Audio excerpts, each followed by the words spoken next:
Hello दोस्तों, आप लोग का स्वागत है उदेश बायोलॉजी क्लासेज में। तो चलिए फिर हम लोग नेक्स्ट क्वेश्चन लेकर के आ गए।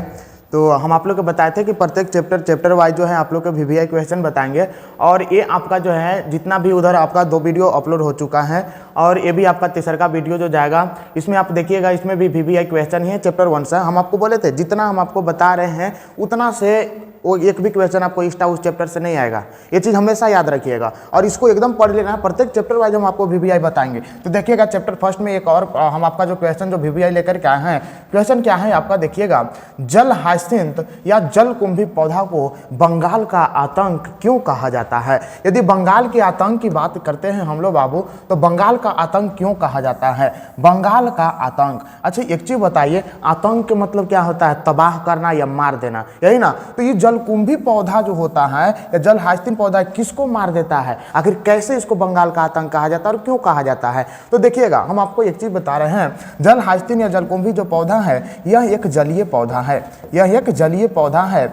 यदि इस जलीय पौधा की बात करते हैं तो यह जलीय पौधा हमेशा कहाँ रहेगा? तो जल में ही रहता है, हमेशा जल में ही रहता है। और यह जिस जल में रहेगा ना, जलकुंभी पौधा जिस जल में रहेगा या जल हाइसिंथ पौधा जिस जल में रहेगा, उस जल में से उपस्थित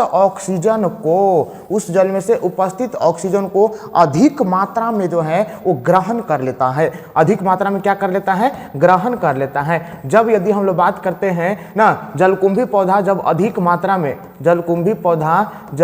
अधिक मात्रा में ऑक्सीजन को ग्रहण कर लेगा, तो बताइए उस जल में ऑक्सीजन की कमी होगी कि नहीं होगी? ऑक्सीजन की क्या हो जाएगी? उस जल में कमी हो जाएगी। जब ऑक्सीजन की उस जल में कमी हो जाएगी तो जल में उपस्थित जलीय जीव की यदि बात करते हैं, तो जल में उपस्थित जो जलीय जीव रहेंगे उन्हें ऑक्सीजन को उन्हें जो है ऑक्सीजन कम मात्रा में मिलेगी। ऑक्सीजन उन्हें क्या मिलेगी? कम मात्रा में मिलेगी, जिसके कारण जल में उपस्थित जलीय जीव को ऑक्सीजन पर्याप्त मात्रा में न मिलने के कारण जलीय जीव को क्या हो जाती है? मृत्यु हो जाती है। जलीय जीव को क्या हो जाती है? मृत्यु हो जाती है। जिसके कारण ही जो है से जलकुंभी या जल हाइसिंथ पौधा को बंगाल का आतंक कहा जाता है। तो आखिर जलीय जीव में क्या? तो जलीय जीव में आप देख सकते हैं मछली हो गया, केकड़ा हो गया, मेढक हो गया, ये सब आपका जलीय जीव है। तो ये सब का क्या हो जाएगा? मृत्यु हो जाएगा। तो याद रखिएगा। आखिर बंगाल का आतंक कहने का मतलब क्या? तो बंगाल का आतंक, क्योंकि बंगाल का मुख्य भोजन जो यदि बात करते हैं हम, तो बंगाल का मुख्य भोजन क्या है? मछली। बंगाल का मुख्य भोजन क्या है? मछली। अब बंगाल का मुख्य भोजन मछली है और यदि हम लोग बात करते हैं मछली अगर मर जाता है तो बताइए बंगाल के आदमी तबाह होंगे कि नहीं होंगे? तो इसीलिए जो है ना, बंगाल का आतंक किसे कहा जाता है? जल हाइसिंथ या जलकुंभी को। किसे कहा जाता है? जल हाइसिंथ या जलकुंभी को। तो ये चीज आपको ध्यान देना है। तो चलिए इसको लिख लीजिएगा इस तरह से। ऐसे आपको लिखना है कि जल हाइसिंथ या जलकुंभी पौधे एक जलीय पौधे है जिस जल में यह पाया जाता है। लिखिएगा आप लोग, जिस जल में यह पाया जाता है उस जल में से यह ऑक्सीजन जो है अधिक मात्रा में ना, उस जल में उपस्थित ऑक्सीजन को अधिक मात्रा में जल हाइसिंथ या जलकुंभी पौधा ले लेता है, जिसके कारण उस जल में उपस्थित ऑक्सीजन की मात्रा कम हो जाती है और उसमें जो उपस्थित रहते हैं जलीय जीव रहते हैं उन्हें ऑक्सीजन पर्याप्त मात्रा में नहीं रहती है, अर्थात ऑक्सीजन का अभाव हो जाता है, जिसके कारण जलीय प्राणी का मृत्यु हो जाता है। उपरोक्त यही कारण से बंगाल का आतंक जल हाइसिंथ या जलकुंभी को कहा जाता है। बात समझ में आया? तो बस आप लोग ये लिख लीजिएगा, ये वीवीआई क्वेश्चन है, क्वेश्चन पूछता भी है ना। तो अब हम लोग नेक्स्ट क्वेश्चन देखेंगे। सभी को उम्मीद है कि आप लोग लिख लिए होंगे जल हाइसिंथ या जलकुंभी पौधा। अब देखिएगा, अब हम लोग नेक्स्ट क्वेश्चन जो है, समथैलेसी जीव या द्विलिंगी जीव किसे कहते हैं?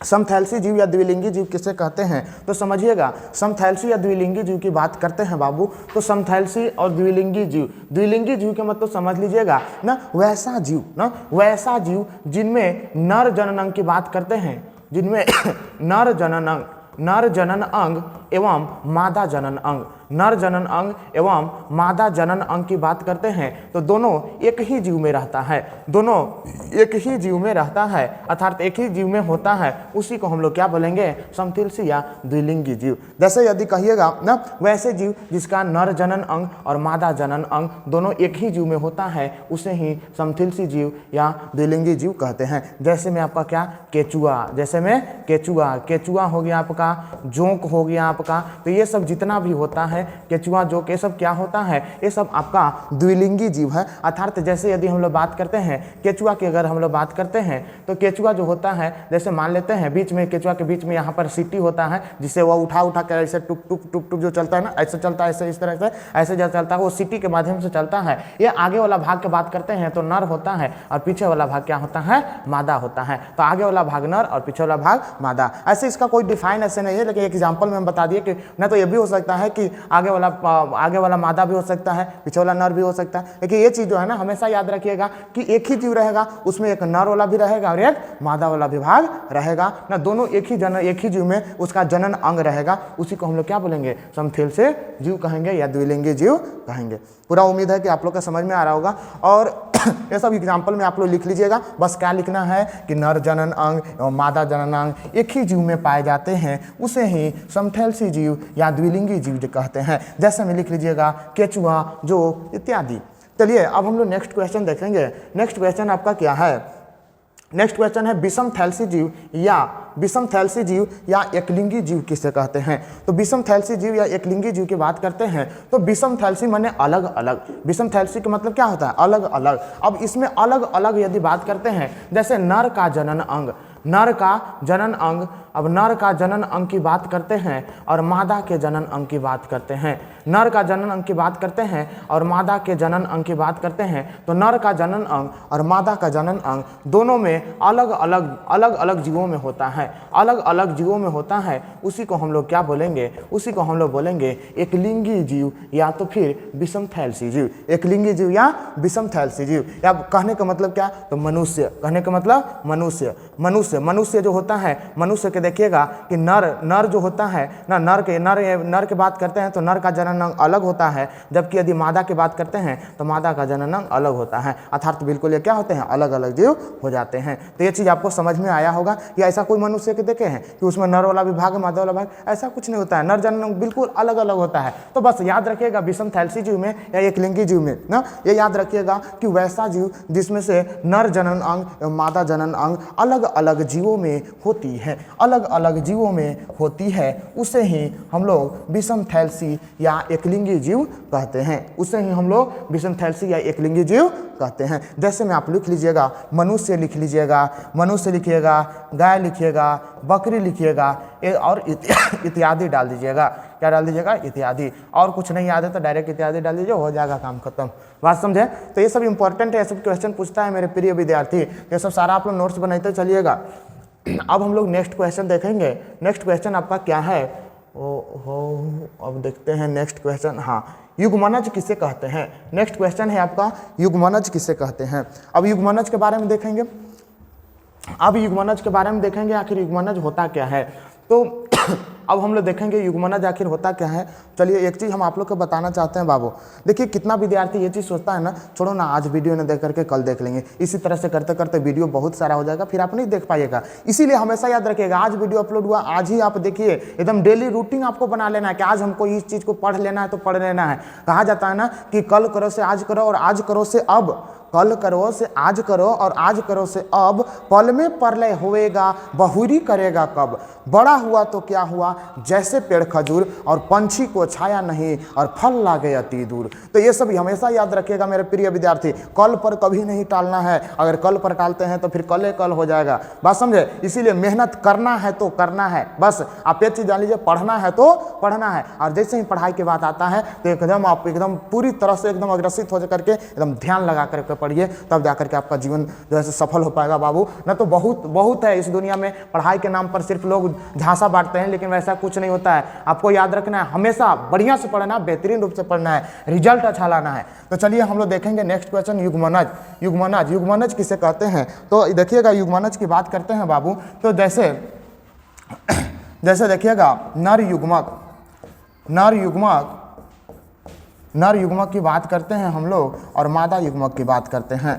नर युग्मक की बात करते हैं और मादा युग्मक की बात करते हैं। तो जब नर युग्मक और मादा युग्मक, नर युग्मक में आपका क्या आएगा, नर युग्मक में आपका शुक्राणु आएगा, नर युग्मक में आपका क्या आएगा, शुक्राणु आएगा। और मादा युग्मक में क्या आएगा, तो मादा युग्मक में आपका अंडाणु आएगा, मादा युग्मक में क्या आएगा, अंडाणु आएगा। अर्थात नर युग्मक और मादा युग्मक जब मिलता है, जब मिलता है अर्थात क्या होता है, संलयन होता है। क्या होता है बाबू, संलयन।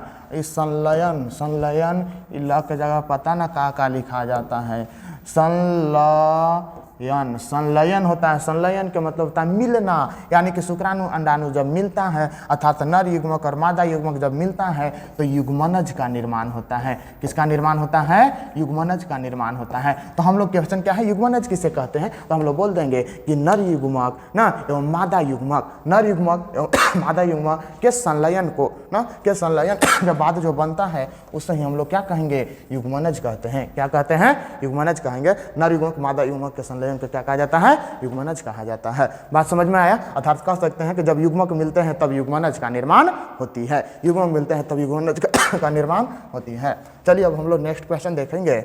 हाँ, नेक्स्ट क्वेश्चन आपका क्या है, लैंगिक जनन में कितनी घटनाएं होती है। लैंगिक जनन में कितनी घटनाएं होती है। लैंगिक जनन की बात करते हैं बाबू, तो लैंगिक जनन में हमको आपको बताए थे क्या कि लैंगिक जनन आखिर कहते किसको है। तो लैंगिक जनन जो होता है ना, जैसे सबसे पहले यदि बात करते हैं लैंगिक जनन कहते किसको हैं, तो लैंगिक जनन जैसे दो विपरीत लिंग वाले जीव, दो विपरीत लिंग वाले जीव यदि भाग लेते हैं, दो विपरीत लिंग वाले जीव भाग लेते हैं, दो विपरीत लिंग वाले जीव भाग लेते हैं, एक नर की बात कर रहा है और एक मादा की बात करता है, एक नर की बात करता है, एक मादा की बात करता है। तो दो विपरीत लिंग वाले जीव जब भाग लेते हैं जनन की क्रिया में तो उसे ही हम लोग क्या बोलते हैं, लैंगिक जनन। क्या बोलते हैं, लैंगिक जनन। तो लैंगिक जनन में कितनी घटनाएं होती है, तो लैंगिक जनन में घटनाएं की बात करते हैं तो लैंगिक जनन में 3 घटनाएं होती है। लैंगिक जनन में कितने घटनाएं होती है, 3 घटनाएं होती है। अब लैंगिक जनन में 3 घटनाएं कौन कौन होती है उसको आप लोग देख लीजिएगा।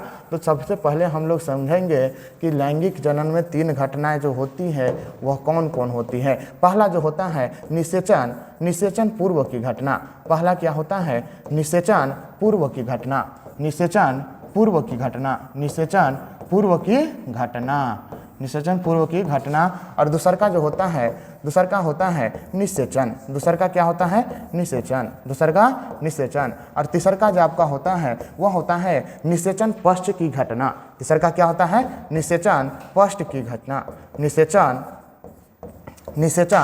पश्च की घटना, निषेचन पश्च की घटना, घटना या घटनाएं भी लिख दीजिए, यहाँ पर भी घटनाएं लिख दीजिए, अच्छा रहेगा। ठीक है, तो देखिएगा लैंगिक जनन में कितनी घटनाएं होती है, 3 घटनाएं होती है। पहला कौन, निषेचन पूर्व की घटना, दूसरा निषेचन और तीसरा निषेचन पश्च की घटना। बस याद रखिएगा सब में निषेचन निषेचन है ना। तो ये गो में जो निषेचन है, निषेचन पूर्व माने होता है पहले, तो निषेचन पहले की घटना। और जब वो हो जाता है पहले की घटना में तो उसके बाद फिर निषेचन होगी और निषेचन के बाद फिर क्या होगी, निषेचन बाद की घटना। तो पश्च का मतलब क्या होता है, बाद, पश्च के मतलब बाद और पूर्व के मतलब पहले, पूर्व के मतलब पहले। तो ये सब याद रखिएगा। तो लैंगिक जनन में कितनी घटनाएं, 3 घटनाएं, निषेचन पूर्व की घटनाएं और दूसर का यदि बात करते तो निषेचन और तीसर का बात करते तो निषेचन पश्च की घटना। ये निषेचन बार बार आ रहा है, तो निषेचन होता क्या है थोड़ा सा देख लीजिएगा बाबू। निषेचन आखिर होता क्या है, निषेचन की यदि हम लोग बात करते हैं तो निषेचन क्या होता है, तो निषेचन जो है होता है जैसे हम लोग आपको बताएं कि जैसे शुक्राणु और अंडाणु, शुक्राणु की बात करते हैं और अंडाणु की बात करते हैं, शुक्राणु की बात करते हैं और अंडाणु की बात करते हैं। तो शुक्राणु और अंडाणु जब मिलते हैं, याद रखिएगा, शुक्राणु और अंडाणु जब मिलते हैं तो मिलने की प्रक्रिया को क्या कहा जाता है, निषेचन कहा जाता है। क्या कहा जाता है, निषेचन कहा जाता है, फर्टिलाइजेशन कहा जाता है। तो याद रखिएगा शुक्राणु अंडाणु मिलने की प्रक्रिया क्या कहेंगे, निषेचन। और यही न है लैंगिक जनन की 3 घटनाएं। तो निषेचन पूर्व की घटना, तो निषेचन पूर्व की घटना में क्या होगा, तो शुक्राणु और अंडाणु का निर्माण होगा। क्या होगा, निषेचन पूर्व की घटना में शुक्राणु एवं अंडाणु का निर्माण होगा। और जब निर्माण हो जाएगा तो दूसरका में क्या होगा, निषेचन होगा। और जब निषेचन हो जाएगा तो युग्मनज का निर्माण हो जाएगा। और जब युग्मनज का निर्माण होगा तो भ्रूण, और भ्रूण के बाद शिशु। बात समझ में आया? तो ये चीज़ याद रखिएगा। तो लगता है सारा क्वेश्चन लगता है खत्म हो गया, 5 ही क्वेश्चन था। तो आपका जो है इंपॉर्टेंट क्वेश्चन था, VVI क्वेश्चन था। तो हमें पूरा उम्मीद है कि आप लोग ये सारा जो है आप लोग के समझ में आया होगा। तो जितने भी विद्यार्थी हैं ना अपना कमेंट सेक्शन बताएंगे कि किस तरह से जो है ना आपका वीडियो लगा और आपको समझ में आया कि नहीं आया। और मेहनत लगा के मेहनत करके पढ़िए बाबू, क्योंकि पढ़ाई से बढ़कर इस जीवन में आपके लिए कोई भी चीज़ नहीं है ना। दुनिया में आगे बढ़ना है तो पढ़ना पड़ेगा, समझे? तो बहुत बहुत धन्यवाद आप लोग के उद्देश्य बायोलॉजी क्लासेज में ना जुड़ने के लिए, और इसी तरह से हमारे से जुड़े रहिए। और बस जैसे आप लोग मेहनत कीजिए और आगे बढ़िए। और जो है से आप लोग के बहुत बहुत बधाई, एग्ज़ाम भी आने वाला है तो उसको लेकर के थोड़ा सा अग्रेसित होइए, मेहनत कीजिए, पढ़िए, बाकी हम आपके साथ हैं। चलिए, जय हिंद, जय भारत।